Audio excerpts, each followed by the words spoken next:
Shabbat Shalom, Israel. Shabbat Shalom. All right. Okay, well, we are going to go ahead and kick this Shabbat lesson off today. We definitely want to thank the Most High for all our visitors and actually to come again. We are having a few people running late today, but of course they are trying to pop in when time permits them to. But we're going to go ahead and kick this lesson off. We're going to get it started. In some cases, this could be a long lesson, and in some cases, based on how it's going to be pursued by each and every one of us who's inside this class today. We want you all to remember that when you are in class, if you have a question about anything, you can always, raise your hand or get our attention, and we'll definitely acknowledge you, where you can go ahead and share with us what you want to share within the lesson. But we try not to get caught on sidetracks. We try not to go deviate from the lesson too much. We want, we can touch on some things. We try not, because our lessons are detailed, and we try to stay within the lesson. But if there is something that you want to bring out, it's not a problem. We always go well with that. So, question for you guys. How many of you guys have ever, this is going to be farther down the list, but I just want to ask this question. How many of you guys have ever participated in sunrise service? I knew it two of them were in the hands. My hand's up, so that's 3, that's 4, 5, 6. I'm going to raise his hand up now. But we got 6 adults that already have their hands up, right? So we did it, and when we did that, we did it kind of ignorantly. But when you get into the truth, things change in life, right? So what we're going to do now is we're going to go down to the lesson. That's something that's going to pop up a little later on.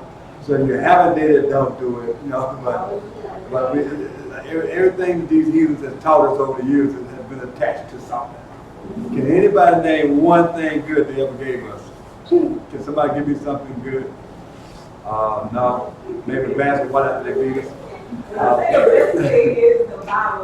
The Bible.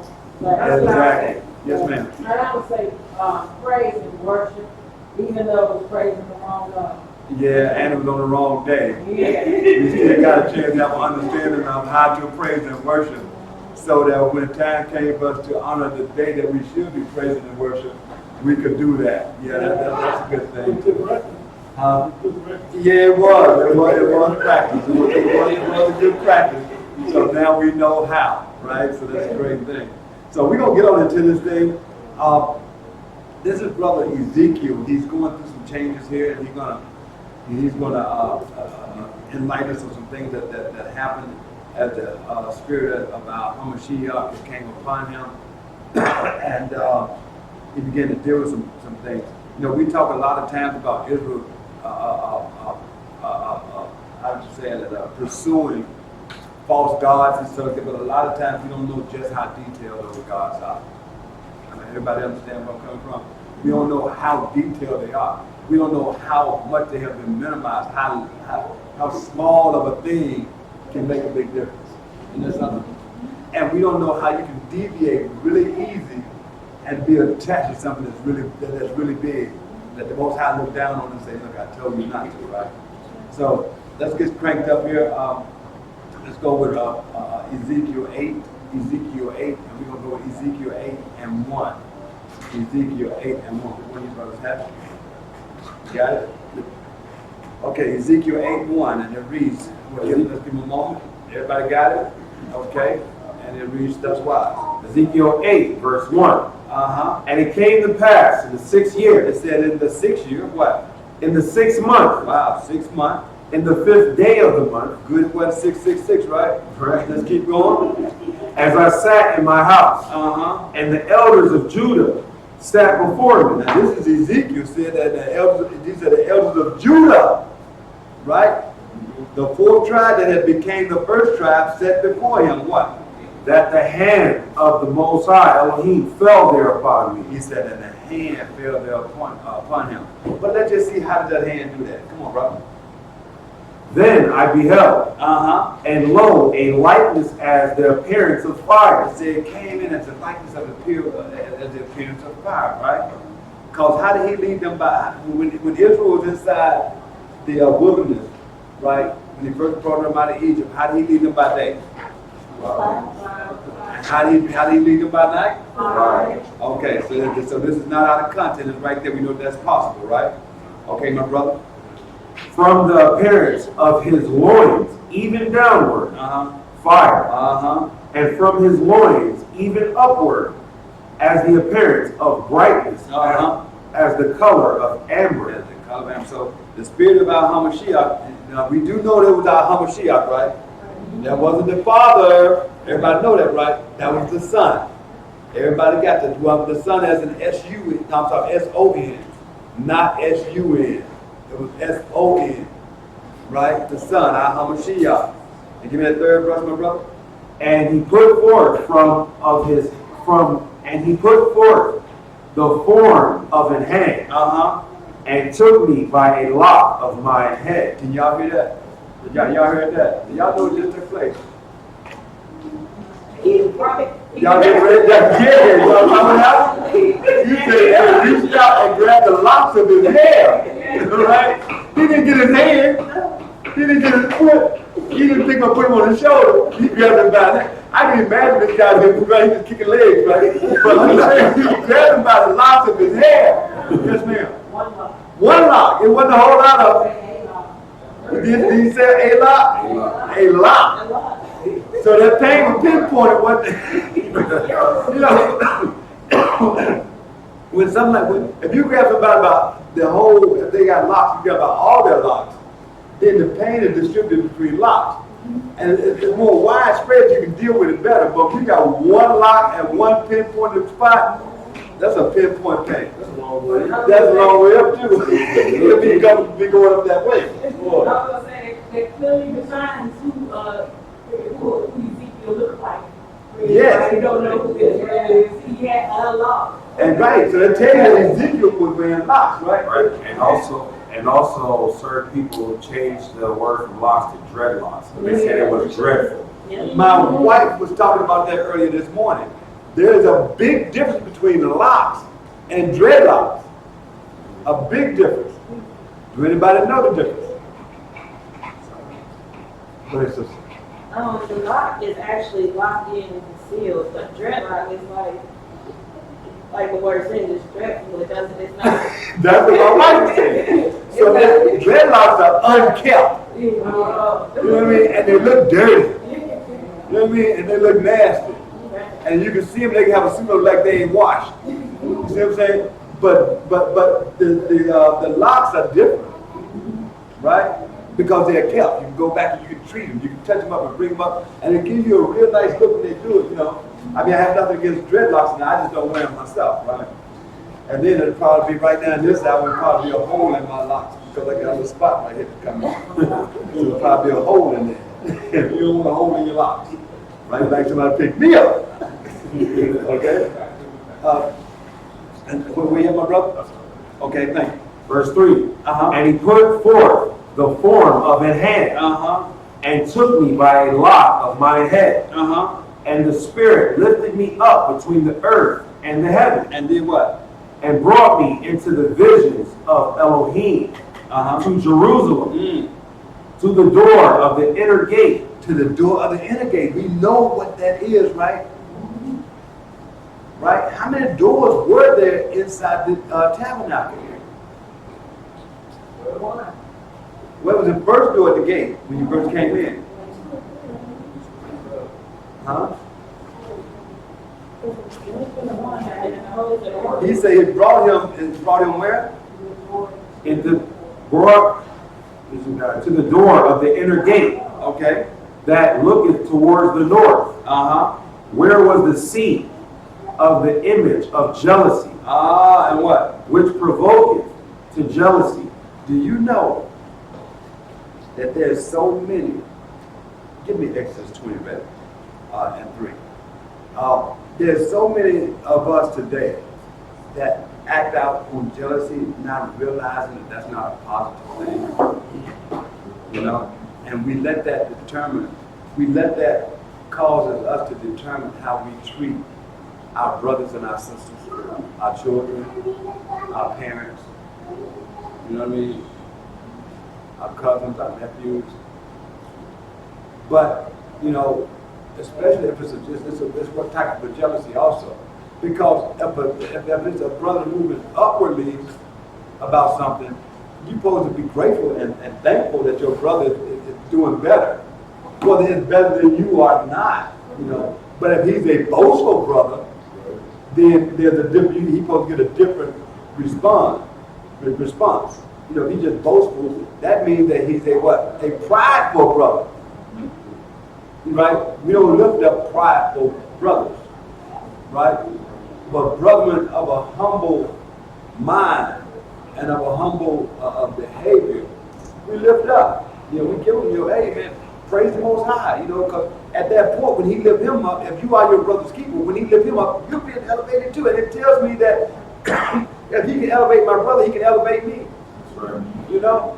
So we pose it, you know, we look at those things that way. So he said, and it says, which provoked, it says, saw where was the seat of what? Of the image of jealousy, which provokes to jealousy. But he said it was inside the what? Inner court. So this right inside the tabernacle. This right inside the place that the Most High has set up to be a holy place. A lot of us think that we be attacked by different situations outside of the tabernacle, outside of the a place that the Most High has set before us, that we may worship or that we may keep the holy day of what? Of the Sabbath, the Shabbat. But a lot of times right there in there is what? Is a problem. Right? Give me Exodus, because let's think about this for a second. This is a different situation versus whether it's inside the tabernacle itself. So let's get Exodus 20 and 3. Exodus 20 and 3. Exodus 20, verse 3. You shall have no other Elohim before me. It said, thou shalt have no other Elohim before him. What? You shall not make unto you any graven image. He said, thou shalt make no graven image. Right? Or any likeness of anything that is in the heavens above. Or that is in the earth beneath. Or that is in the water under the earth. So right there when we read, hold your spot. Right there when we read that, right?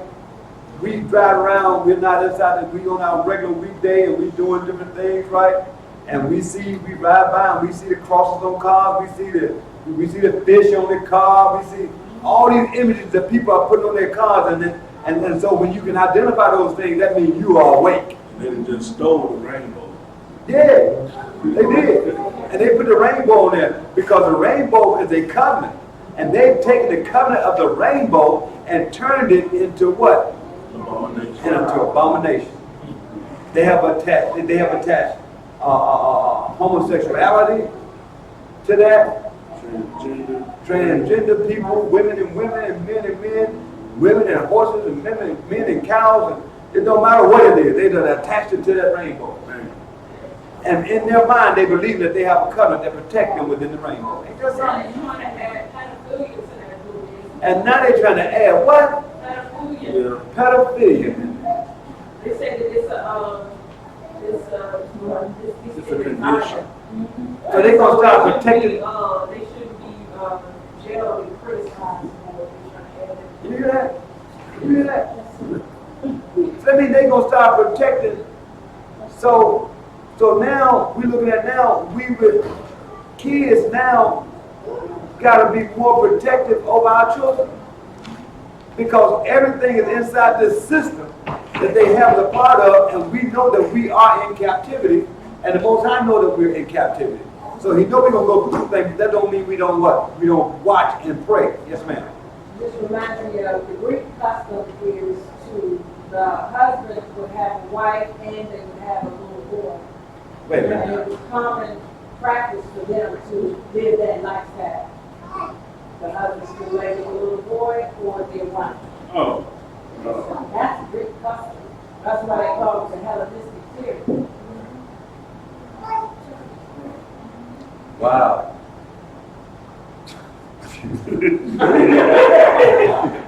I mean, it's not even a comeback for that. That's the only thing you can say is, wow.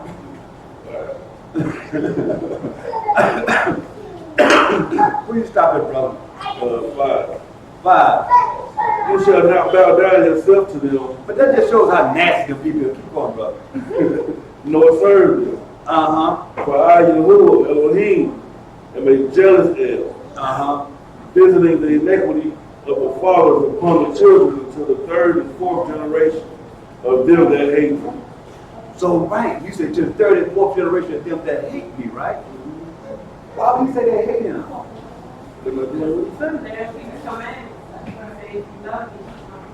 Exactly, and a part of the commandments is not to take on, not to worship images. Right. So if they're worshiping images, they're not keeping the commandments. So that means you don't love me. So he's either black or white. If you don't love me, you hate me.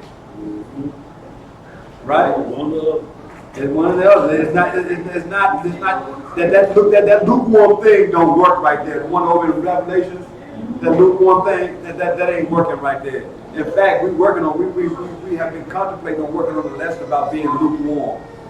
We didn't bring it out this week. We got really busy this week, and the Most High came through and did some blessings and put us in different positions.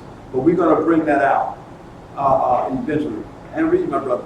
Verse 6. Yes, sir. And showing mercy unto thousands of them that love me. Right. So those that keep the commandment, he's showing them mercy. And guard my commandments. But if you go back, but he said, visiting the iniquity of the father upon the children of the 3rd and 4th generation of them that hate me. That means if you don't keep it, then your children, your children, your children's children, and your children's children. That's about 4 generations, baby. All them going to be affected inside the iniquity of you not keeping the laws, statutes, and commandments yourself. Isn't that something? Then he came down in verse 6 and said, who's going to show mercy to? Right. He said, what now? In verse 6 he said, and showing mercy to thousands of them that love me. To the ones that keep it. And guard my commandments. And keep my commandments. Right. God and keep. We don't want. We right there. So that shows us right there, and that's in His Word. That's in the book. That's in the same book they're going to be reading tomorrow. They might try to switch the word around a little bit, but that's in the same book. We get our hands on it, we'll say the right thing we come across it won't. But we try not to touch it. Right? This guy here, he starts seasoning up. I'm talking about that book that wasn't King James Version. Well, we're going to make mention of a book today. But listen, we only making mention of this book that we're going to get into. In fact, we're going to be into Wikipedia. We're not going to be into the book. How about that? We're going to be in Wikipedia. Go back to Brother Dan. Go back to Ezekiel 8. Give me that 4th verse. Ezekiel 8, verse 4. No, I'm sorry. Give me that 4th verse. And behold, the glory of the Most High of Israel was there, according to the vision that I saw in the plain. You know how powerful that be to be amongst His glory? Go ahead. Then said he unto me, Son of man, lift up thy eyes now, the way toward the north. The way towards where? The way toward the north. And what? So I lifted up my eyes, the way toward the north. And behold, northward, at the gate of the altar, this image of jealousy in the entry. But we're talking about, is there an altar in the gate? Is there an altar in the gate? Because remember, the first thing you come in contact with when you go to the tabernacle is the door, right? That's why our Hamashiach say, knock, and it shall be open. If you knock, because see, there is so many levels of that tabernacle that we went through. We got to do it again. I've been telling the brother we're going to do it. We hadn't did it has it been over a year? No? Okay. We're going to go like, well, we going right, we did. Right, we didn't do 1 and 2, we did 3. Okay, so we'll go back through, we'll do 1, then we'll do 2, and then we'll do 3 again, okay? All right, great. But as I was saying, once you come to that door, you know that the altar is right there. The altar of what? Altar of sacrifice. And what we do in the altar of sacrifice is anytime you come into the Most High, you sacrifice something. What is the first thing you sacrifice when you go to the Most High? Yes, say it again real loud, sister. All those things you love, that's not according to the Most High. All those things, you know what I mean, that we do that give us pleasure, that's not according to the way that the Most High wants us to live, that is a sacrifice, brothers and sisters. That we take those things and we put them to the side, we walk up to the altar and we put them on the altar. And what happens to them at the altar? They are burned at the altar. At the altar. Normally we probably have a video, not video, but a slideshow on this, but that will probably give you a vision of what we're talking about. But we're hoping that everybody can imagine the altar that's inside the tabernacle. And go ahead and read, my brother. Ezekiel 8, verse 6. I'm sorry, you're at 8? Yes, sir, go. He said furthermore unto me, Son of man, seest thou what they do? Even the great abominations that the house of Israel committeth here? Wait a minute, that's 8? Verse 6. No, that's 8. Okay, you got it. Thank you. I jumped down to 8. Go ahead, brother. Yeah. He said. Ezekiel 8, verse 6. Thank you. He said furthermore unto me, What did he say? Son of man, seest thou what they do? He said, I'm showing you this. Do you see what your people are doing, or our people are actually doing here? And we're going to see, when we start to learn more and more about the Most High, and we get attached to Him, we see more and more about what our people do. Unfortunately, we're going to see fathers, we're going to see mothers, we're going to see sisters, we're going to see brothers. We're going to see children if you're old enough. You're going to see your children, right? That when they get to move, when they make their own decisions type of thing. Where they're no more under your guardianship. We're going to see that they do things that they want to do themselves. Versus those things that keep them in line and intact with the laws of the Most High, or with the covenant that Israel have with the Most High. And read, my brother. Even the great abominations that the house of Israel committeth here? That I should go far off from my sanctuary? He said the great abomination. Read, brother. But turn thee yet again, and thou shalt see greater abominations. Now you think that's something? I'm going to show you something even worse that they're doing. Read, brother. Verse 7. And he brought me to the door of the court. That's the door of the courtyard. Read. And when I looked, behold, a hole in the wall. There's a hole inside the wall. Read. Then said he unto me, Son of man, Yes, sir. dig now in the wall. Read. And when I had digged in the wall, behold, a door. There was a door outside the wall. Read. And he said unto me, Go in, and behold the wicked abominations that they do here. So it wasn't just one abomination. Inside this door, and he's talking about Israel, there's a door of abominations that Israel keep within themselves. Isn't that something? Because they did not obey something that the Most High said. When he said, when I take you into the land, right? He said, do not do what the heathens do. And the first thing they did was what the heathens were doing. Because, and you look at it now, a lot of, if Israel can get past structure, a lot of Israel don't like structure unless they set the structure out themselves. But when there's a structure that governs Israel, normally Israel kicks back at it. Why? Because through the captivity and the bondage that our people went through in the process of getting to where we are today, there was a structure that we did not understand, and there was a structure that we did not support, and that structure governed us, and it was a very painful structure. So we stay away from anything that rules over us. Does that make sense? And read, my brother. Verse 10. So I went in and saw. He went in and took a look at that. And behold, every form of creeping things, and abominable beasts, and all the idols of the house of Israel, portrayed upon the wall round about. You see people with spiders on their chains. Go ahead, sister. The wall, when it talks about the tabernacle, it just makes me think of, we look at our physical tabernacle being alive. You know, how he takes him and he goes into a hole. It's like he looks inside of us. Yes. And he sees deep down what we're secretly doing. Yes. What the real person is That's what we doing, despite the outer man. Yeah, what we think we secretly doing. Go ahead, sister. He don't think we see. Right. But he's showing him in the vision.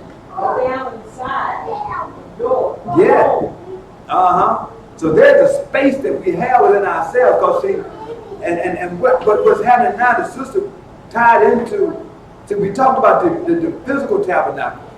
Then we went in and we talked about how we was the tabernacle. And then we went in and we talked about that's the teaching 2. And the teaching 3 shows how our Hamashiach is a tabernacle. So a tabernacle knows a tabernacle. Right? A thief knows a thief. A liar knows a liar.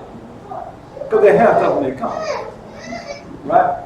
So he said he can look right down in you and he can see when we think we got hidden things, that even though he'll bring every imaginable thought. Right? He can remind you of all those things. But it says that we look around. What? Where was it? Yes, ma'am. Go ahead. No? 1 Corinthians 6 and 19. 1 Corinthians 6 and 19. Which one you both got?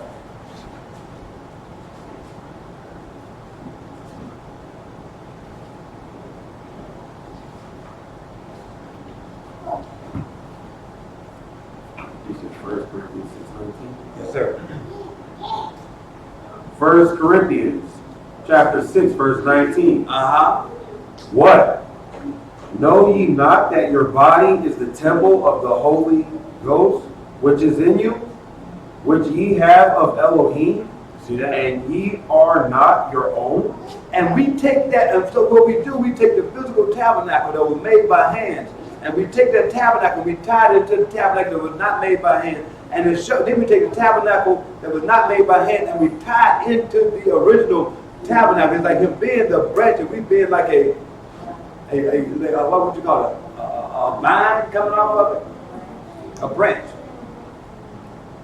A tree, and we coming off of a branch coming out of the tree. More or less. But that goes to show by scripture that it says that, don't you know that you are the tabernacle?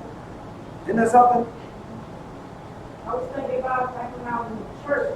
It was all about the soul. You know, what the body didn't matter. You know, you could do eat what you want to eat. You could do the body what you want to do. And, you know, they made us focus on, you know, it's all about the soul. But most I care about the whole being. Right. You know, you care about everything. You care about how we treat, you know, the tabernacle. Yes. If we don't treat it right, we are very limited in what we can do with him. And you know, when you eat healthy, that's why he gave us a dietary law. And he gave us a dietary law to protect what? The tabernacle. And a lot of us, as we grew up in our captivity, we didn't protect the tabernacle for a few reasons. You was in your captivity, that's all they gave us, they gave our forefathers to eat. And they gave them the worst part of the pig bit, you know. And they gave them chicken.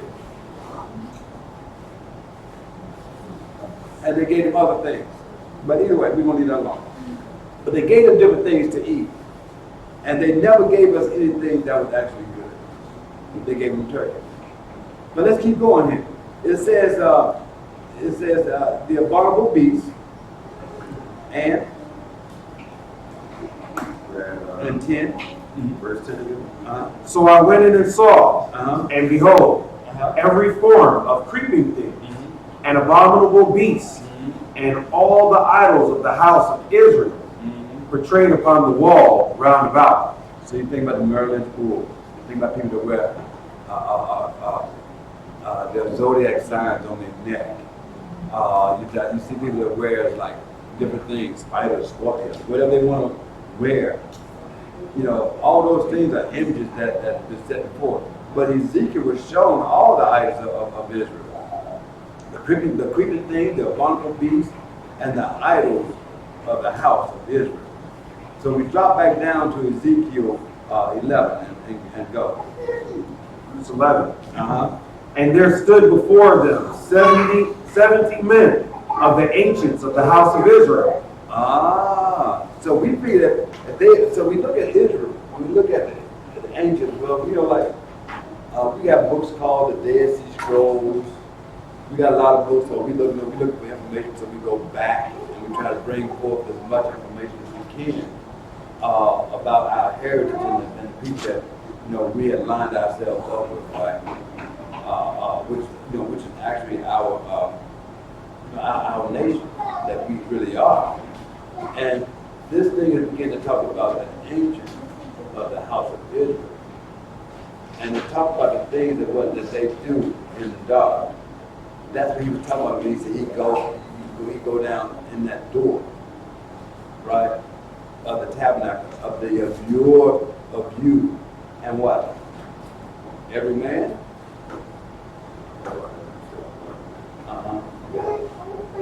And there stood before them 70 men of the ancients of the house of Israel.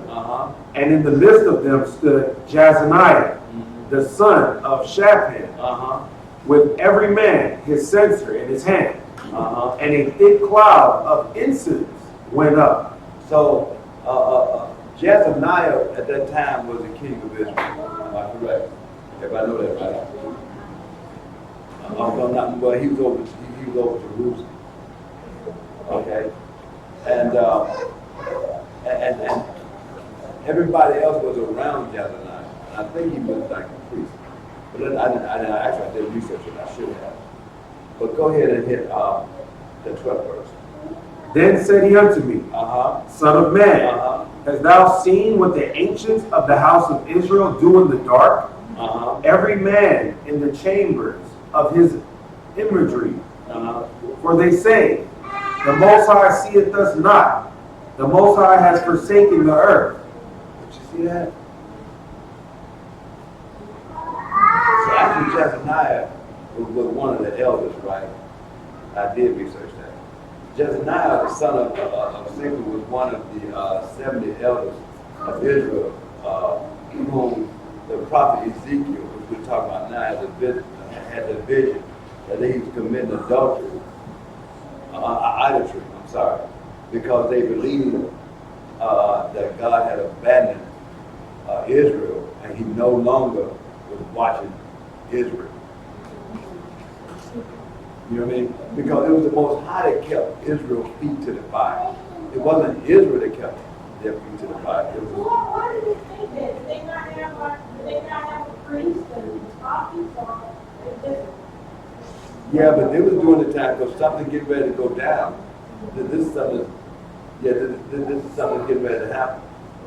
I can see like a lot of our people today, since there's still performing houses, we're like him, but we're not, shadow party. But a lot of people feel like, oh, we're going to have to say that. So a lot of our people are turning away from believing in God, period. As a result. So they do what they want to do. And not to mention, you can take this book and you can show them the truth in this book and they won't even believe it.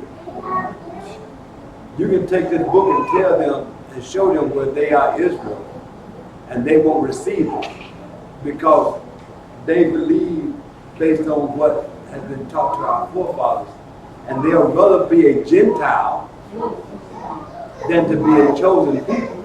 Because a chosen people has a structure before them that they must follow. They are locked into a covenant. Gentiles are not locked into a covenant. Israel is locked into a covenant. But the reason why Israel, we're set here today, where we are today, talking about what we're talking about today, is because our forefathers did not keep the covenant. Yes, ma'am. And I was also thinking about what I authors too that taught our ancestors too Uh-huh. about how Israel is no longer what is the church, you know, that they're forsaken because they put Christ and all of that, you know, and that, you know, like replacement theology. So they taught that to our forefathers as well. Exactly. And no matter what your religion is, whether it's Baptist, Christian, Mormon, Church of God in Christ, Protestant, Jehovah's Witness, no matter Catholic, whatever it is, it came down out of Rome. All those things came down out of Rome. And Constantine had his hands involved. All that stuff came down. When you really research it, and you go back through and you research it, and you go down and you start in Rome, and you go all the way down and you keep coming down, right? You find that at the bottom of it, you'll find Baptists. You'll find, you know what I mean, all the different churches there. They might not say St. Peter Rock, but St. Peter's Rock is Baptist, the end of that thing. Yes, ma'am. You know, the Most High gave the world culture. And so the idea to rule the whole world, you got to indoctrinate the whole world. You got to bring the whole world together under your guidelines or what you want them to believe. Right. So everybody has their own culture. Then you can't control the world. So the idea that one world religion or one world, I'm going to tell you what to think. Then I can control you. I can have the power over you. And that's why they're trying to go into one world order. That's why they're trying to place that. Yes, ma'am. Even based on what you just said, the Portuguese themselves is Israel, our physical Israel, not the ones that so bad, but everything we do is looked at. Everything we do is copied and mocked because they know it's something our particular culture is special and advanced and different. And although they use it for the wrong, it's just something that it was always like everybody wants to be like us. Everybody. Yeah. You remember the salt, you think about the salt of the earth, you give the earth flavor. Yeah. We season the earth. So And that's, without Israel, the earth would be bland. and that scripture. Go ahead, brother. Well, we got to look at, you know, if you wanted to indoctrinate or, you know, take over the world, however they're trying to do it. The first thing you have to do is keep the people that was ordained to basically teach the rest of the world what they need to know according to the scriptures. You know, once you keep them in a slumber, you know, to keep, you know, just let them do whatever they're gonna do, still act a fool, and, you know, have no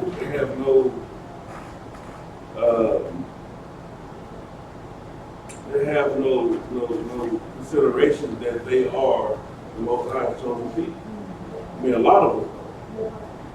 So if they keep it that way, then they can do whatever they want until it's kind of right.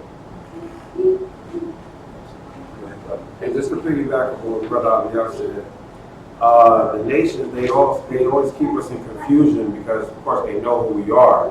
And I got a script, real quick, 2 verses. In Judith 5, verse 20 in the Apocrypha. And this is what the other nations, how they think. It says, Anybody don't have an apocryphal? You have an apocryphal? You do? Okay, good. all right, so that's Judith 5. Judith chapter 5, verse 20 to 21. Read. Now therefore, my Lord and Governor, if there be any error in this people, and they sin against their Elohim. Did you hear what they said? Did you hear what they said? Listen to this. Go ahead, brother. Now therefore, my Lord and Governor, if there be any error in this people, and they sin against their Elohim, let us consider that this shall be their ruin, and let us go up, and we shall overcome them. But if there be no iniquity in their nation, let my Lord now pass by, lest their Lord defend them, and their Elohim be for them, and we become a reproach for before all the world.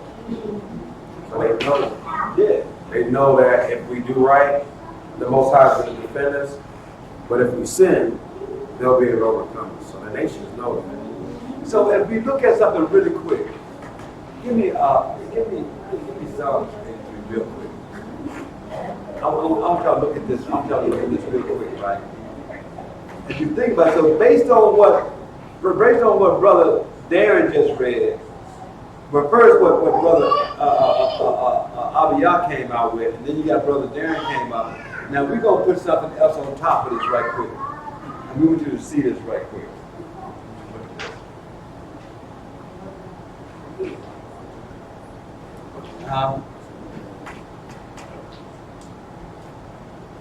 Psalms 83, Yes, sir.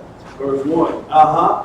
Keep not your silence, O Elohim. Uh-huh. Hold not your peace, Yes, sir. and be not still, O El. Uh-huh. For lo, Uh-huh. your enemies make a tumult. See, that goes right back. A tumult. They all came together, right? And they made a decision. They made a clout. They made some type of a bond between them. And really, it's almost like the what's that we have?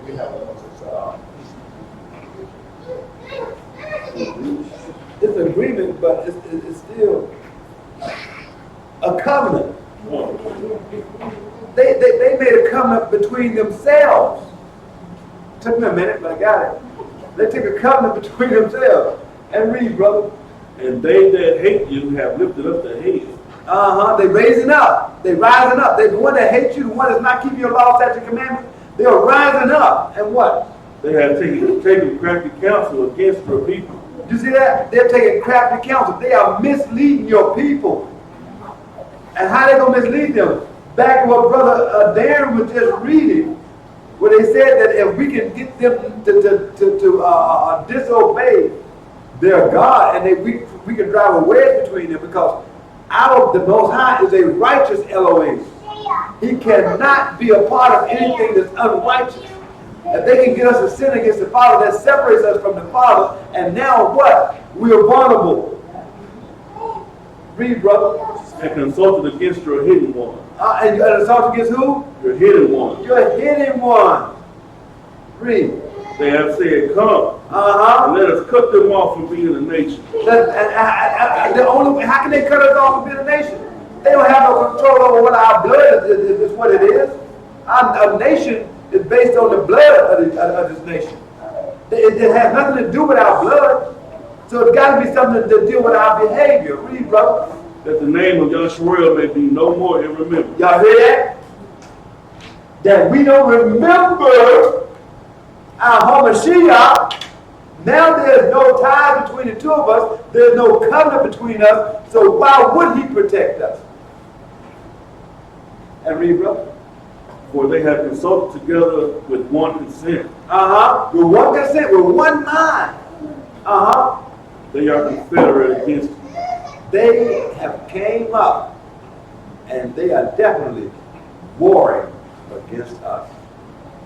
So we got to see that. We got to understand that. That's why he told us not to do what they do, because it was a part of them trying to lure us in, make what they're doing look like it's a good thing, that we might lust after it. We get into the lust of what they're doing, and at the same time, we're being drawn away, and our protection has been removed. Creating a disconnect, trying to push us away.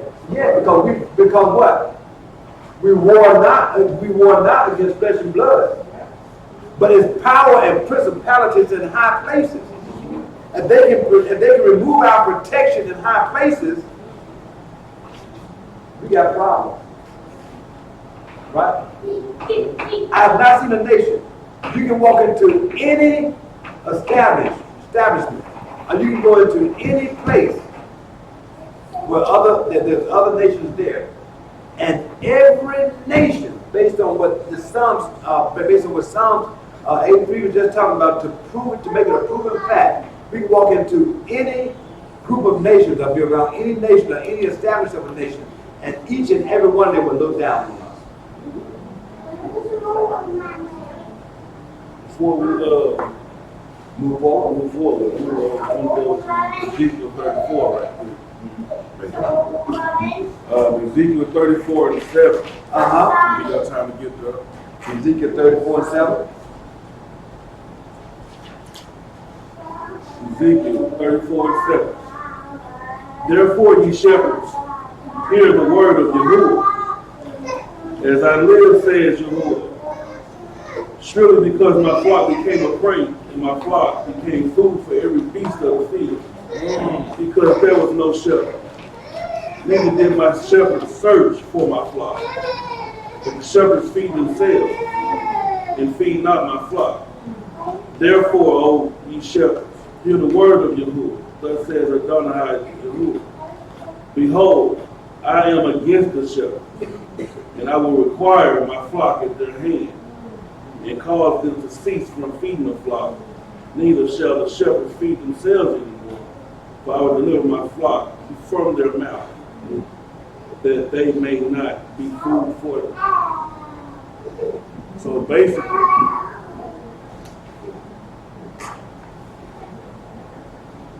the preachers that's out there now, they are unwillingly, they don't know, nor do they want to know anything different from what the white man has taught them, for what our oppressor has taught them. That's why they still going in on Sunday, doing what they're doing, and teaching Israel that it's okay to bless this pork and eat. That it's okay to I don't know. Be here on Sunday. That's a big one. Huh? And then, you know, they're leaving these churches left and right. Yeah. You know, they're not getting fed. You know, They're not. Before I left, I was, you know, on my hands and knees saying, you know what, is this it? That's what we were at. We were right there. We were like, it's got to be more than this. Is this it? I know there's something wrong with me, you know. There's got to be a different requirement for this thing, right? This sister. I'm watching one of my close friends girls do that right now. She was in Sunday church, been in her whole life. And she's going through a situation and she's not being paid, and she don't know what to do. And she's like, and I'm just watching her. I told her for years, And they what was up, she need to do, but I was waiting for her and for her. She's feeling like that right now. Yes, sir. Going back to traffic council and Timothy, I was reading some Agenda 21. That's where, you know, the United Nations is getting together, they have their big conferences for the 21st century. And they got 40 sections of different aspects of the world that they want to kind of push towards a new world order to keep us. And you got it, and that's Agenda 21? Yeah. You hear that? Wow. You see, and we going further, we're going to look up and see when something like that takes place. If we're educated about it and we know about it, it's not as much of a blow. It's that you're not. So the whole thing is that they are relying on us to be in these churches jumping and kicking and laughing, and going to the club, jumping, kicking and laughing, and doing all this stuff that we're not paying attention to what's going on around us. Right? And then this thing pops in place, you're cut off God. Now you're headed to a camp somewhere or martial law is in place. You know, Walmart is open for business. It's not for you buying the clothes. You know what I mean? Yeah, you could one of them old Walmarts too. That's what I'm talking about. When I was in Oklahoma, there's a Walmart on 21st and Avenue. They closed it down. And I saw the camps. I saw the military vehicles. I saw the fences there. You know, I seen that. I mean, I can say bird's eye view, but, you know, straight ahead, I saw that. So, it's not a myth. It's happening. Yes, ma'am. You know, they kill us.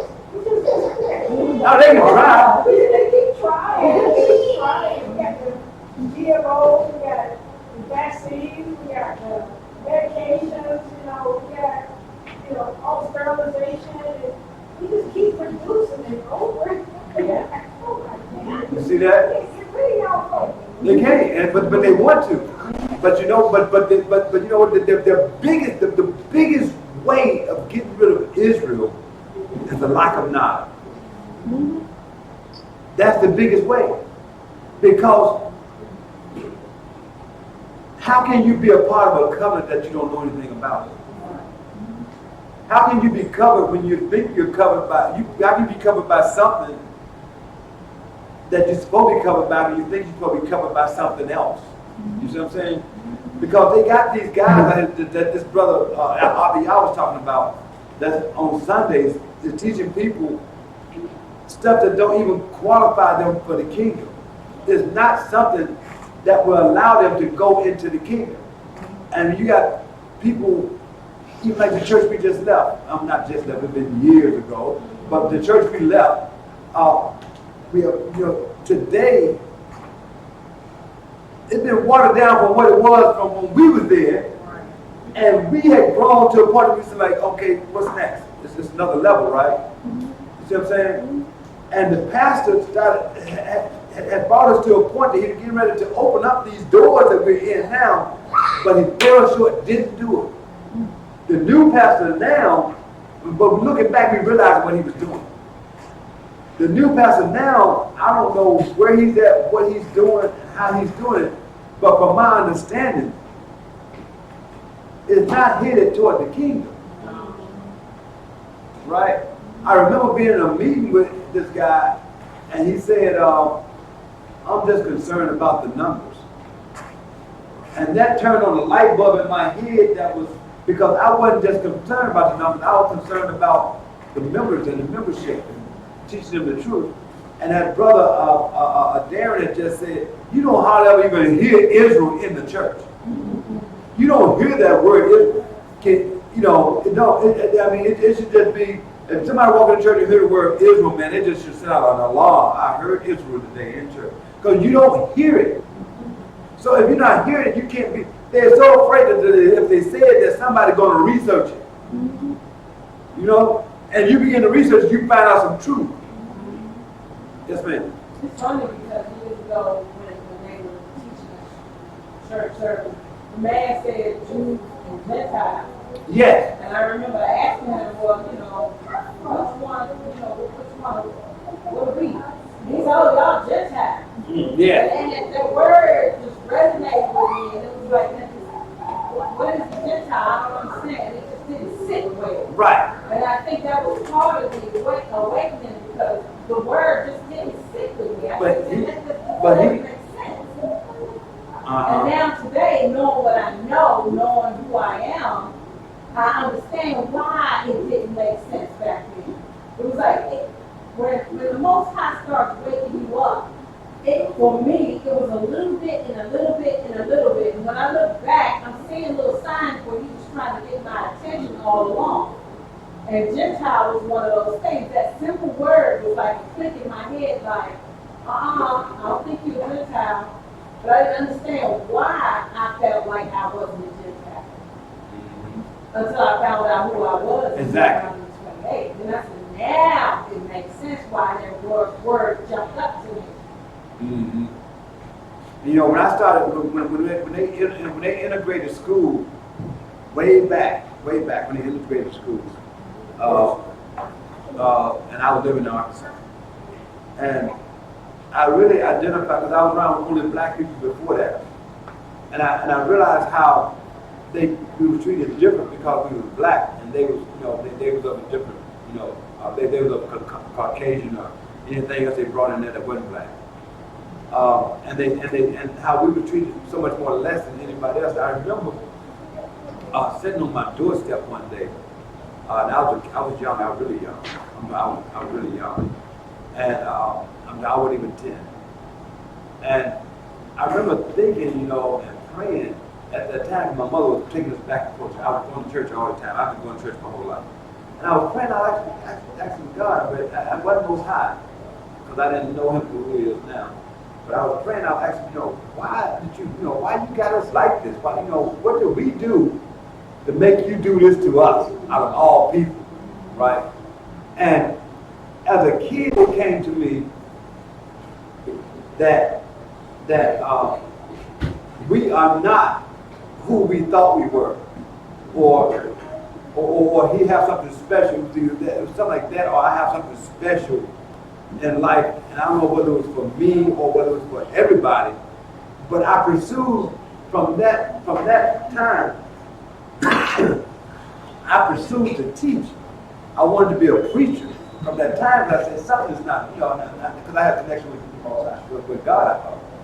And then when I pursued it so far, and it ended where it was ended at, because I tried all the religions, I tried everything, even down to Jehovah's Witness. I tried everything, and I don't mean down to it, but I'm just saying. And I wasn't fulfilled, right? And then then the truth came along, and now I can see why. I can see why no matter where I ate at that table, I couldn't get full. I tried Baptist, I couldn't get full. I tried holiness, I couldn't get full. I tried Church of God, Church of God in Christ. I couldn't. I got in some worship now. I got some of that in, but I couldn't get full. You know what I mean?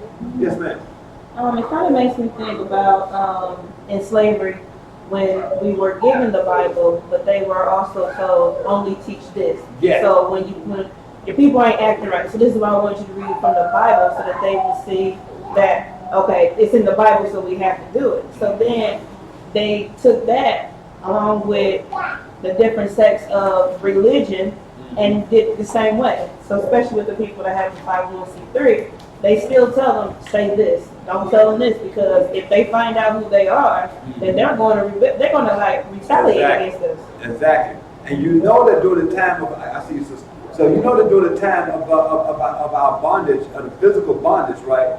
You know that they used to sit, our adversaries used to sit inside the church with them to make sure that they didn't teach anything other than what they had told them to teach. Y'all don't know that, right?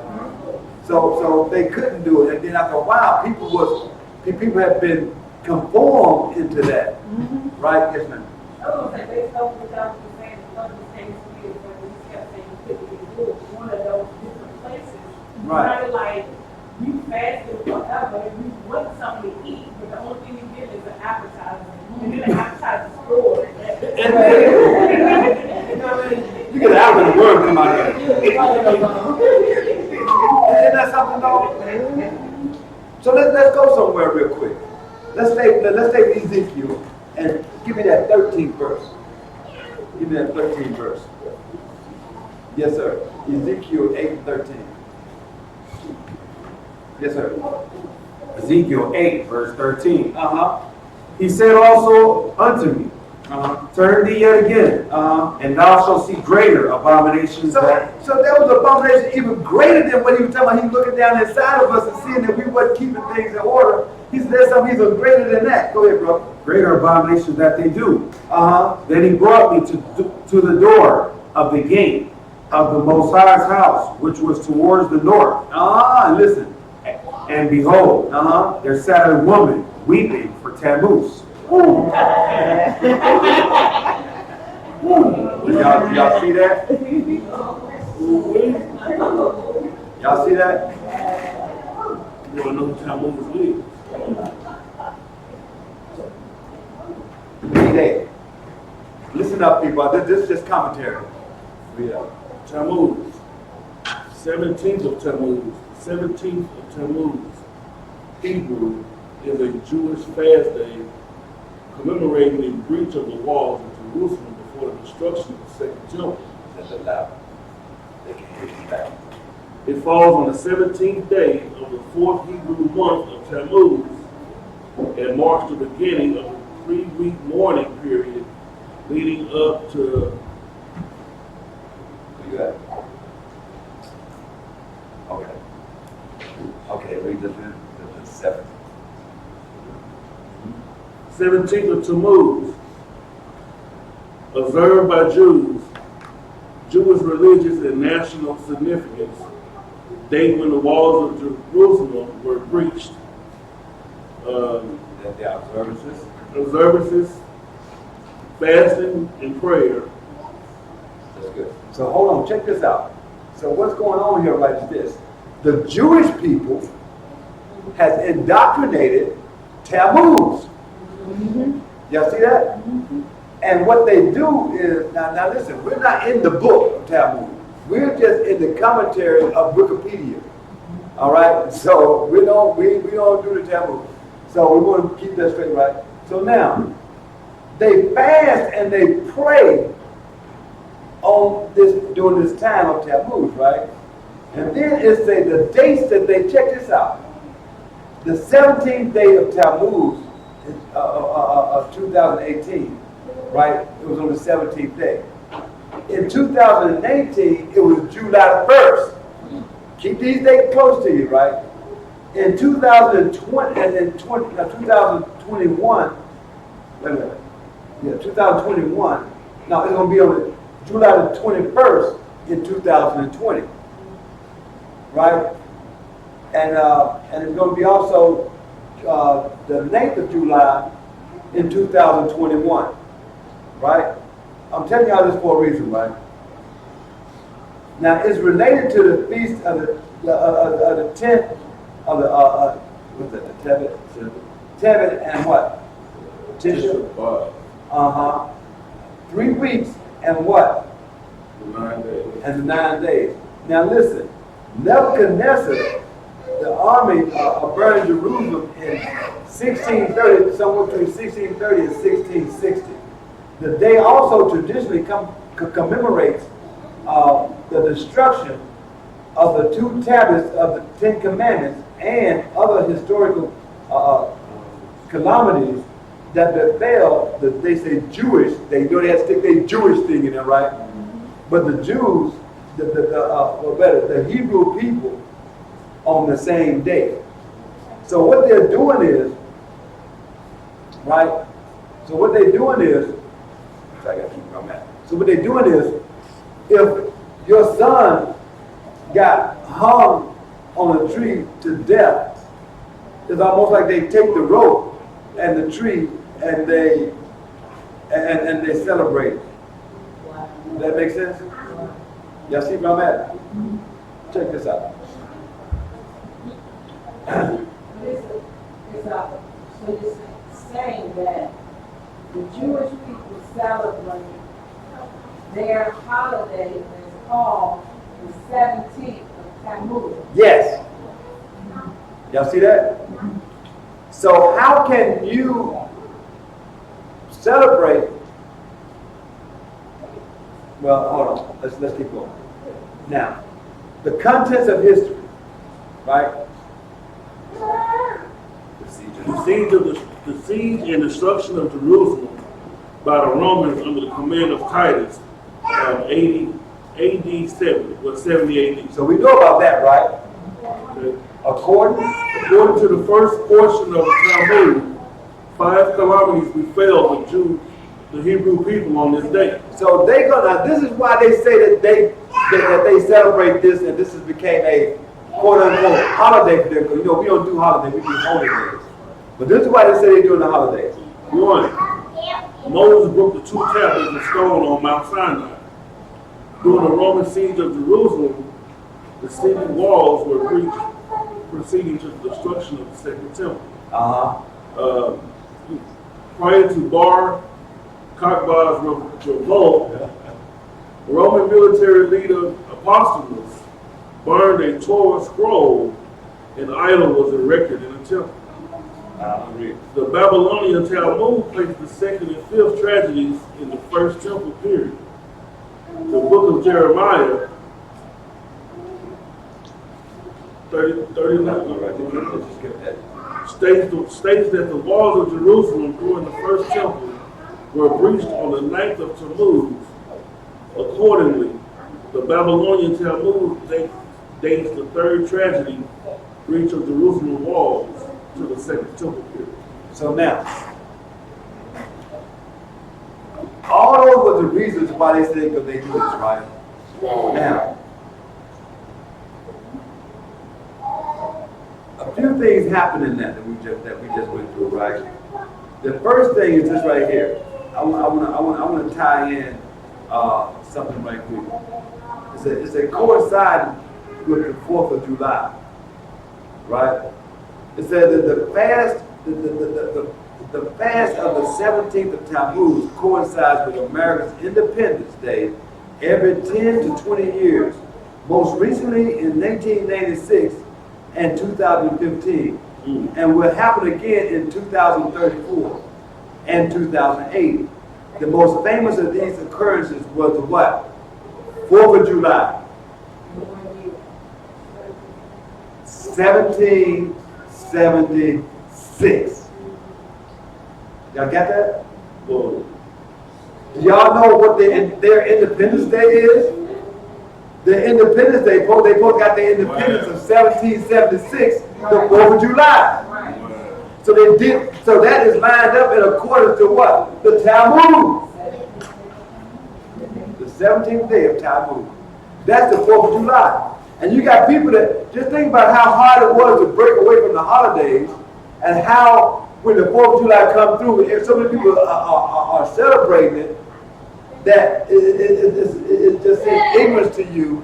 But then now you look at it even worse now, because now it's lined up with the Tammuz. Yes, sir. That's crazy. They had the 4th of July, the earthquakes happened in California the 4th of July. Yeah, you see? And that's this year. Yeah. The earthquakes happened in California. On the 4th of July. 7.7 magnitude.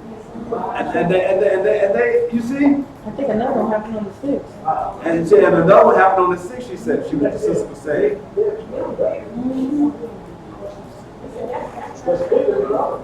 He said it happened on Easter too? Oh, right. All kind of tragedies take place on their holidays. I was just thinking, even though this month, in July alone, you see like so many random flash flooding things were live this month that people were sitting down in front of their cars like the White House and all of that. It was all around the same time. Okay, so A brother on YouTube quoted Malachi 2:11. Malachi 2:11. Yeah, go ahead. Tell me you're going to read it. Thank you.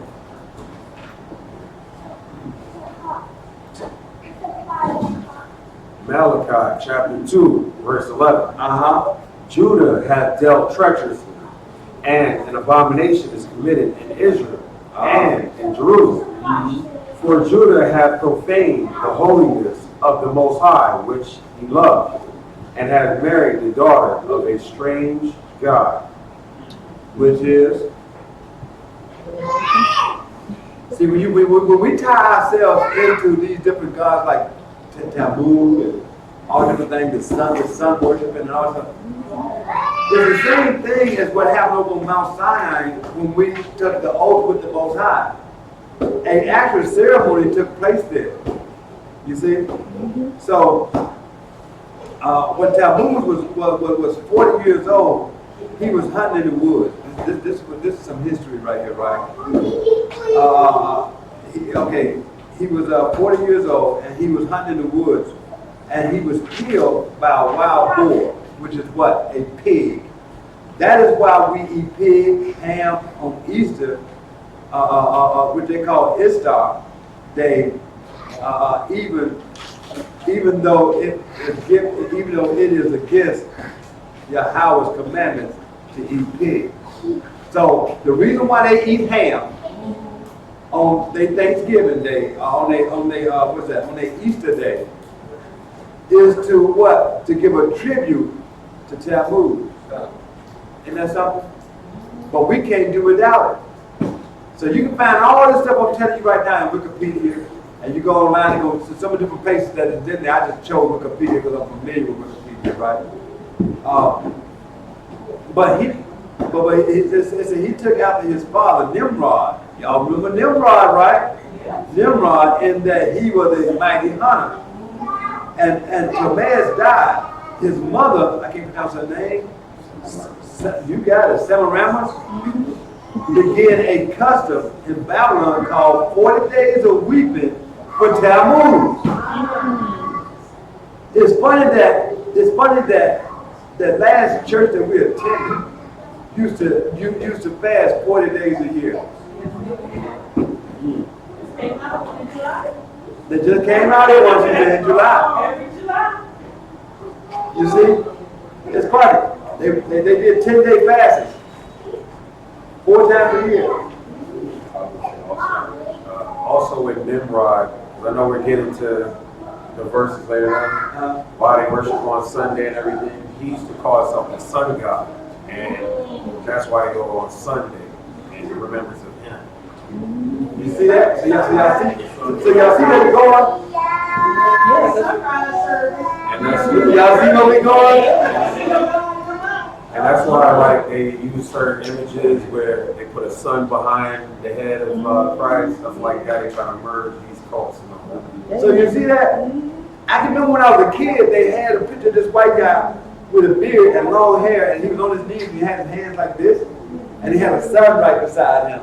Or the sun was up in the sky, like he was praying to the sun, right? And the same guy, they call him Jesus. And my whole, and I was brought up to believe that. But when I looked at that and I would go outside, I would see that guy walking around at any time. So that made me feel like I was less than this guy, because I felt like that these people were greater than I was, because this guy was supposed to be my what? He's supposed to be the one that's supposed to save me.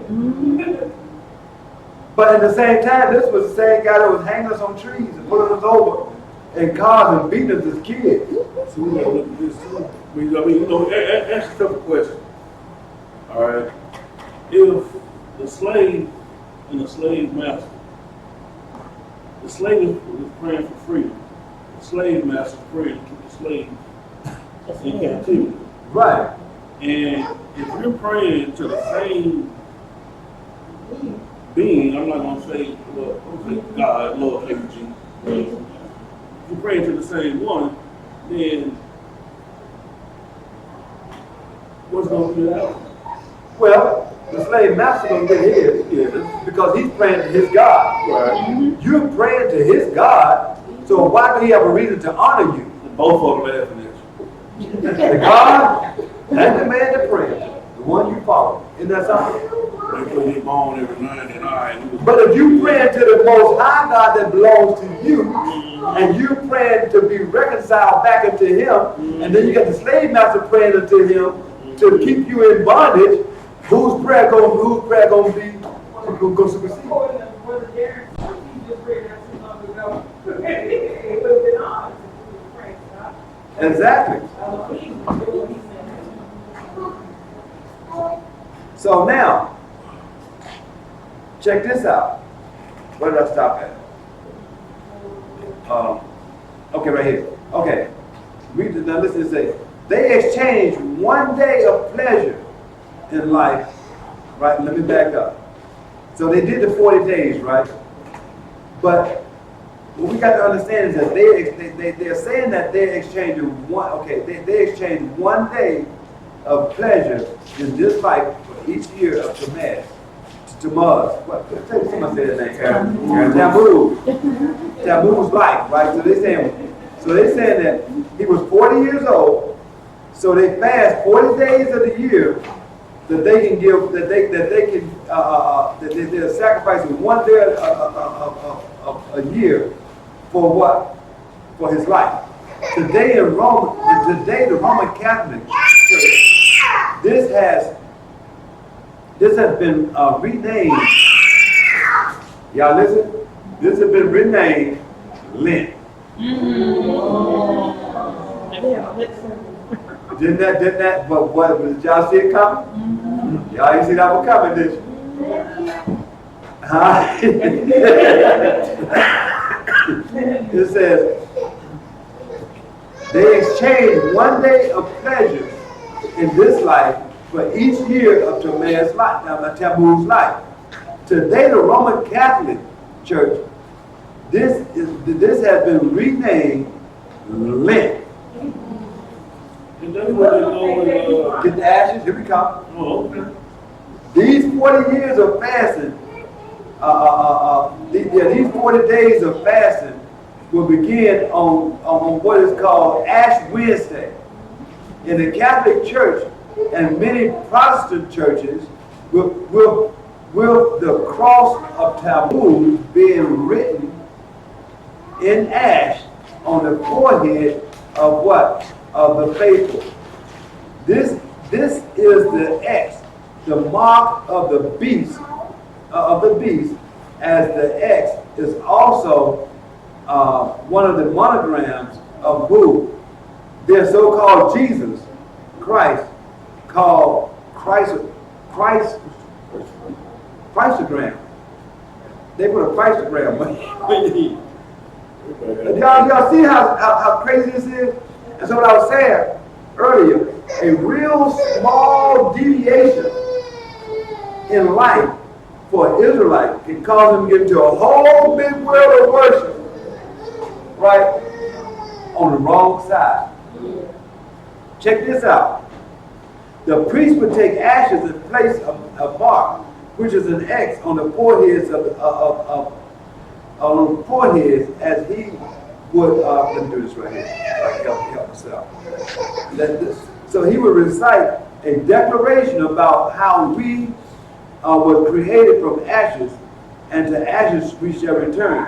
How many of y'all heard that inside of a funeral? Christians are told that when they celebrate Lent, that they were commemorating the time when our Messiah fasted and prayed in the wilderness for what? 40 days and 40 nights. Yeshua, the Messiah, fasted and prayed during the 40 days of repentance, leading up to what? Yom Kippur. Y'all everybody know what that is, right? What is Yom Kippur? That's the Day of Atonement.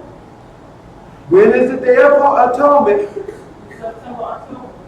So it very well can't be true what these heathens, right? These they say that Azakazi Jews, Ashakal,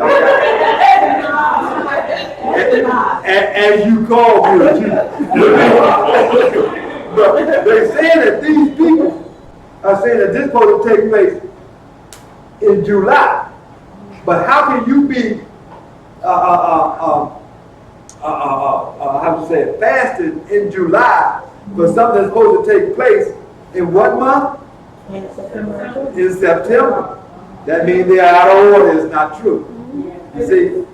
I was gonna say, this is how it's weird because it goes because in Christianity when you're talking about the Ash Wednesday and stuff, that starts in like February and then early April. Right. When you talk about the Muslims, Ramadan, it's like May to July. Right. It's like all of them practices, they just choose what type of year they do. And they all tie it into Tammuz. Yeah. You see that? And they don't care if the date right. They just say, we're going to do this. Yes, ma'am. So I was noticing, noticing that that's phenomenal. But a lot of them, they keep this Sabbath. They don't. A lot of them don't report. They keep the Sabbath. They're learning. They know and they learn how to keep it on the path. But they're giving us this other. They're giving our ancestors and the rest of us something different. I think the reason is because they really know we're the people, and there's this purpose we've given our ancestors and us a different religious narrative to kind of like throw us off. Yeah. You know, and cause us to knowingly or unknowingly make mistakes regarding the covenant and what we're supposed to be doing in Torah and everything. Yes, ma'am. But you think about this, right? If we just got to read Psalms 38. My brother read, he read, right? And I'm not 38, 83. And if they make us no more than a nation, and they know that the Hebrew people has to exist, they tell these Ashkenazi Jews Ashkenaz Jews, that you can be that people, but you have to do this thing, right? And then you get all praise of the Hebrews. You get all the respect that the Hebrews supposed to get. But you're not going to do what they're supposed to do. You're doing what we tell you to do. It's almost like the 501c, or C3. You do what we tell you to do. Right? You worship Tammuz. You see? And that's what they're doing. But it's gonna be they're gonna be something like a Hebrew. That's why they're Jewish. They sound like a Hebrew. You know, I watched this one that's not here. You know what? They call themselves around the Ashkenazi Jews, but it's clear that Ashkenazi came from Jericho. So how can you be anti-Semite? Exactly. Right. Because, yeah, but you know, the average person that's not educated, the average person that don't have the knowledge, is not going to receive. They're going to receive that. They're not going to. They're not going to research it, so they're not going to question it. We had a lady that was here when we first started out that said she followed the Ashkenazi Jews. We wrong. Go ahead, sister. Just like you were saying, when you was reading the scriptures before, when you was looking at the tables of nations and stuff, and everybody who belongs to who, who became our who and all of that. Those are scriptures that everybody skipped over. I know I did. I was like, I'm not reading that chapter. Oh, yeah. Find another story. I'll just keep on it. Just think about how many times we did that. We read the Bible. Right. But there are no times of that. I'm not interested in what's going on with these other people. I'm moving forward. Now I realize that the other people with me. You know what I mean? Isn't that something? When they hear Semites, they don't even know that is Shem. They say that's not Semitic. They don't even connect that to Shem alone. They just think, oh, they're anti-Israel. That's the part they can get. But we got to realize something too. Our Hamashiach, you know, he condemned that practice, the weeping of Tammuz. And right now today, they knew that in word that he condemned it, so they changed the word. We're gonna make it Lent. I know some people used to take off of work on their lunch breaks. I gotta go get my ash. You know? It's Ash Friday over that with Ash Wednesday. They got some mess going on Friday. They already got some mess going on. I gotta go get my ashes. And I used to work for the government, and people black people were going to get their ashes was coming back. The ash from Elbow? No. But they were going to get their ash, and they were coming back, right? And I kind of like felt a little funny. I'm like, no, they want to get ashes and everything. It's a special situation. I'm not going to get in it. I didn't know nothing. I thought they were special people, but they are special people. It is right to condemnation. So Yom Kippur is like the Day of Atonement. But let's check out what Leviticus 23 and 27 says about that. Leviticus 23, verse 27. Also on the 10th day of this 7th month is Yom Kippur. It shall be a holy assembly, and ye shall afflict your souls and offer an offering made by fire unto Yahuwah. You see that? He said nothing about putting no ashes on your head, nothing like that. But this will be a day of atonement. This has nothing to do with that stuff that they're talking about. It has nothing to do with it. But however, the Jerusalem Talmud states that. Now listen to this. These are the Jewish people. Their Talmud states that both areas of the walls of Israel was breached on the 17th of Tammuz. But they're saying that all this at the same time. They took it and they tried to tie it into Jeremiah 39. It has nothing to do with Jeremiah 39. They're doing all these things so they can have some scripture to put with it to fool the unlearned people. So when you're learned people, that's why we teach on different things in different times. But and if you want the information, we give it to you. or if you want the lesson, we'll give it to you. But it's important that you remember the things that we teach on, because we teach on a lot of different stuff that that the average people are not going to teach on, right? So I want to touch something real quick. What time we got? Oh, we're running out of time. Okay, we'll be right there. Oh yeah, let's do this. Okay, brother. So, give me Jeremiah 52 and 1. Jeremiah 52. Jeremiah 52, verse 1. Jeremiah 52, verse 1.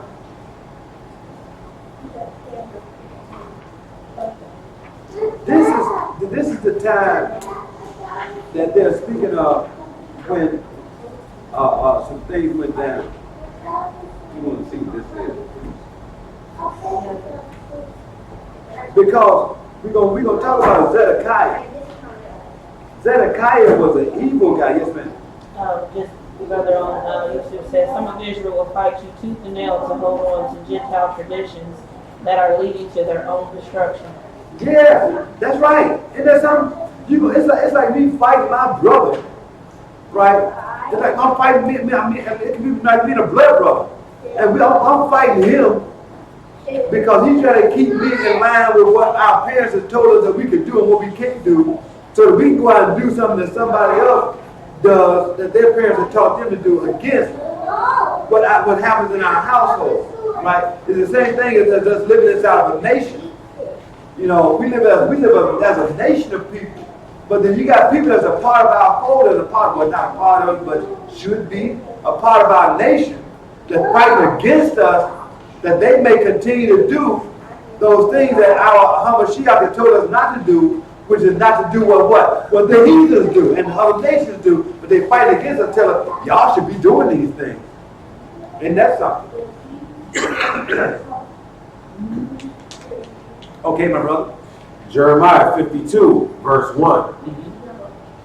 Zedekiah was 1 and 20 years old when he began to reign. And he reigned 11 years in Jerusalem.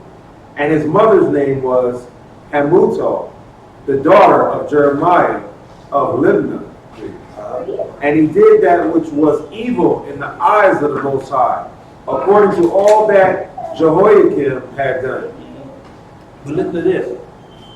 His problem was that he did what was evil in the eyes of the Most High. Because if the Most High did not want Israel to be, Jerusalem to be overtaken, it would not have happened. But because he was operating out of the covenant of the Most High, is why these things are able to be taken and able to take place. Go ahead and read, my brother. Verse 3. For through the anger of the Most High it came to pass in Jerusalem and Judah, till he had cast them out from his presence, that Zedekiah rebelled against the king of Babylon.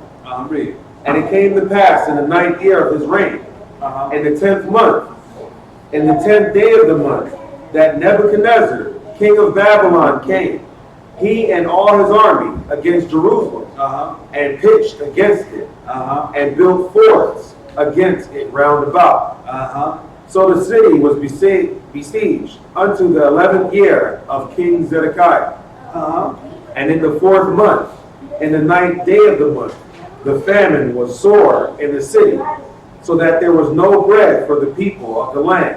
So, just so happened they said it's the 4th month, right? But this just went down during their time. This has nothing to do with the Day of Atonement. Read. Then the city was broken up, and all the men of war fled, and went forth out of the city by night by the way of the gate between the two walls, which was by the king's garden. Now the Chaldeans were by the city round about. Y'all remember I know y'all remember the Chaldeans, right? We used to read that a lot. Read. And they went by the way of the plain. But the army of the Chaldeans pursued after the king, and overtook Zedekiah in the plains of Jericho. And all his army was scattered from him. Then they took the king and carried him up unto the king of Babylon, to Riblah in the land of Hamath, where he gave judgment upon him. And the king of Babylon slew the sons of Zedekiah before his eyes. He slew also all the princes of Judah in Riblah. Then he put out the eyes of Zedekiah. And the king of Babylon bound him in chains and carried him to Babylon and put him in prison till the day of his death. So it wasn't something that, this is not something that that would normally take place. But the Most High allowed things to happen when you do wrong in His sight. And this is why this took place. And he went down and he took down everything with him.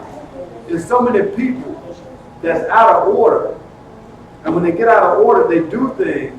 And the people that follow them, or the people that supports them, are the people that's a part of what they're doing, it goes down with them.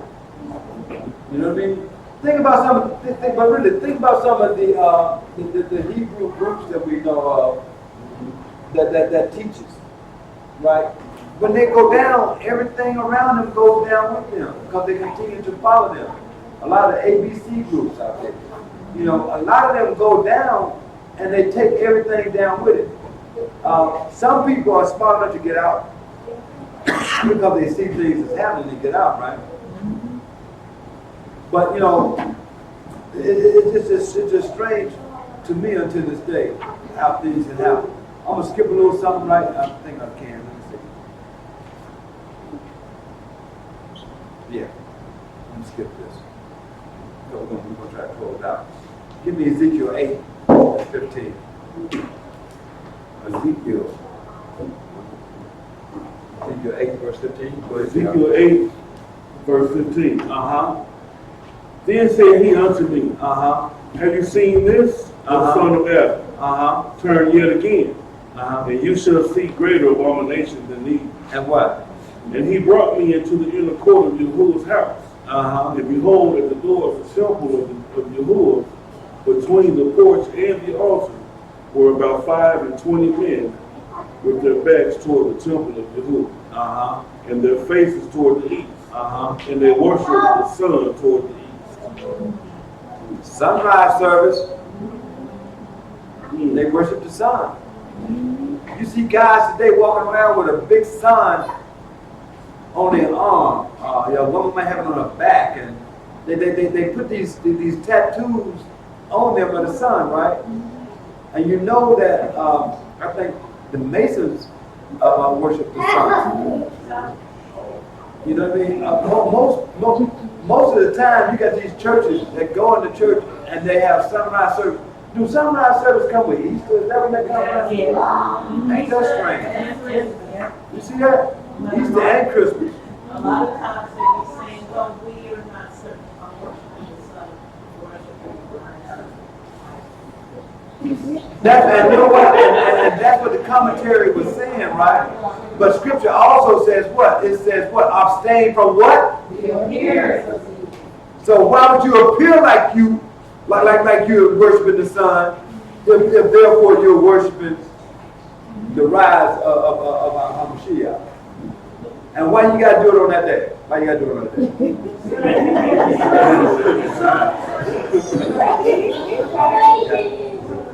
And it also goes in like they make the sun the center of everything. Everything revolves around the sun. That's why they flip the whole layout of the world everywhere. And everything. They made it seem like everything rotates around the sun and they worship it. And when you learn in Joshua, it says how the sun operates. The sun stood still and didn't go down for a whole day. Well, it's telling us that the sun is actually the one that rotates and it was held still. But they flip it and make you think that the world spins and then around the sun and all that. Right. Sunday. And they do that early. They get what's that thing called? They got the sun in the middle, and then they got the little legs that come out. They got the planets and stuff all around the sun. The solar system. What's the diamond? What we call the screw like they head going on the table. Yeah, right. The solar system. Okay. But they have it, and they just make it seem like They make it seem real. They sell you something it's a dream. as a kid, because look, if you catch a kid when he's young and he's impressionable and you teach him something that's really supposed to be out there, we ain't gonna be like, oh, I just heard something, Mom. You know, he think he got it. Go ahead. And because of our melanin, we get such a benefit from the sun. We need the sun, but they have taught us to shun the sun. Yes. So they've taught us to fear the sun. Okay, don't look at the sun. It's going to burn your eyes. Just stay out of the sun. Be in shade. You know, when you're out where the sun has, and put on that toxic sunscreen that they all kind of chemicals on your skin. And so we literally, you know, I talk to people young all the time, they literally are scared of the sun. We're not supposed to hear it. We're supposed to absorb it. In our skin, we're absorbing our skin, we're absorbing in our eyes. One thing Elder told me when he was in Africa, he said, you know, they're starting to have Western diets now. And he said, but they don't get sick like we did because the sun builds a strong immune system. So the sun overcompensates for their diet. So we got a bad diet and we got lack of sun. So that's why we're so sick. Wow. And then, you know, you got some people that watch those heathens put on sunblock and go to the beach. You know, some of us put on sunblock and go to the beach. Why? What are you doing that for? Why? What's wrong with you? What? That wasn't made for you, Hebrew. We got a sister right there in response. I had something too, but the brother said soul equals sun, solar system equals sun-based system. Okay. So he was just breaking down. Who's that? Slide 1771. Brother Amir. Brother Amir. Okay. All right. But I was just gonna say for Sunday too. You know, the Greek gods, they named their days because this is their system, so they reflect the Sunday for sun worship. Yeah, but you see. Let me say this, you know, the only place that a person of melanin in a Hebrew period should put sunscreen is probably on the bottom of their feet. On the bottom of their feet.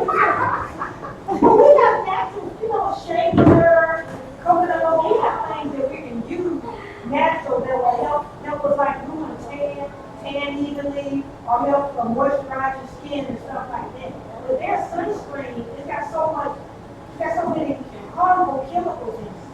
That not only are we blocking the sun from absorbing our body, but we're getting a side effect.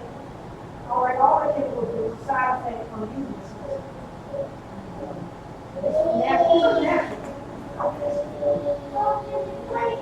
Give me Ezekiel 8:17. Verse 17. Then he said unto me, have you seen this, O son of Adam? Is it a light thing to the house of Yahuwah that they commit the abominations which they commit here? He said, is it a light to us? Is that something that does it lift y'all up? Do it just lift Israel up to commit, you know, sin against the abomination against the Most High? Read. For they have filled the land with violence. They have filled the land with violence and have returned to provoke me to anger. Read. And lo, they put the branch to their nose. Read. Therefore will I also deal in fury. My eyes shall not spare. Neither will I have pity. And though they cry in my ears with a loud voice, yet I will not hear them. As long as, you know, a lot of people think that they think they're really praying to the Most High, and you know, they're not keeping the law, they're not a part of the covenant, they're not doing the thing they're supposed to do, and they're praying and they're praying and they're praying. You don't even hear him. Come to yourself. You don't even respond to it. But they say that he reigns on the just as well as the unjust, but even at that, in this hour, man, we need prayers to go through. We already got our adversary holding up the prayers. When he get a chance to hold your prayer, he holds your prayer. Who was it that he held their prayer with? It was Daniel. Was it 21 days or something? He held his prayers up for 21 days. Now you need something done by next week. And you ain't living right. And your prayers being held up 21 to 30 days. We wonder why our prayers are not happening. So what we should do when we pray fervently and we continue to do it over and over again, and we're not getting no response, our response we should get, then it's time for us to do a self-check and look at ourselves and see, are we out of order? And if so, where are we out of order yet? Put it back in order and watch those prayers go through. But this was a day that we wanted to cover some things that we can give a little knowledge out today. That was Ezekiel 8:18. We're going to close today. I want to say thank each and every one of you for your time. And may humble Shiach be with you throughout all of your endeavors. Say hallelujah. Hallelujah.